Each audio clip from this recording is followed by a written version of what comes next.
হয় নগাঁও জিলাৰ তেতলিখোৰা গ্ৰান্টৰ স্বৰ্গীয় নৰহৰি ডেকা ৰজাৰ সমন্বয় ক্ষেত্ৰত সদৌতীয়া ছাত্ৰ সন্থাৰ কেন্দ্ৰীয় দ্বিবাৰ্ষিক সাধাৰণ অধিৱেশন অনুষ্ঠিত হৈছে। যোৱাকালিৰ পৰা আৰম্ভ হৈছে 31 জানুৱাৰী আৰু 1 ফেব্ৰুৱাৰী আজি দ্বিতীয় দিনৰ কাৰ্যসূচী। ইতিমধ্যে আমাৰ প্ৰথম দিনৰ কাৰ্যসূচীত এখন 21জনীয়া পূৰ্ণাংগ কমিটি গঠন কৰি দিয়া হৈছে। আমাক সভাপতি হিচাপে অহা 2 বছৰকৈ নিৰ্বাচিত কৰিছে। মোৰ লগতে প্ৰমোদ চাগৰা তেখেতক সাধাৰণ সম্পাদক হৈছে নিৰ্বাচিত কৰিছে।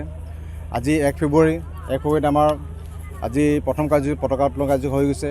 তাৰ পিছৰ কাৰ্যসূচী 12 সাংস্কৃতিক অনুষ্ঠানৰ কাৰ্যসূচী ইতিমধ্যে সমাপন হৈছে। ইয়াৰ পিছতে আমাৰ মুকলি সভা আছে।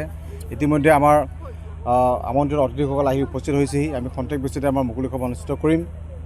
আৰু ইয়াত দেখিছে আপোনালোকে এই তেতলিখোৰা গ্ৰান্টৰ নৰহৰি ডেকা ৰজাৰ সমন্বয় ক্ষেত্ৰত বিভিন্ন ইয়াৰ দাঁতিকাষৰীয়া অঞ্চলৰ যিমান তিৱা ৰাইজ আছে আহি ইয়াত উপস্থিত হৈছে দলবলেহি।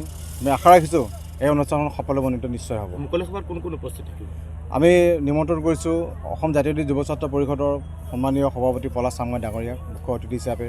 তাৰপিছতে আমাৰ লগত মাজত থাকিব কাৰ্বি আংলঙৰ প্ৰাক্তন IAS বিষয়া জন ইংতি কাঠা ডাঙৰীয়া, কাৰ্বি ছাত্ৰ সন্থাৰ ছেক্ৰেটাৰী চেমছন ইংতি তেৰণ ডাঙৰীয়া, লগতে ঠেঙাল কছাৰী ছাত্ৰ সন্থাৰ উপদেষ্টা মলাত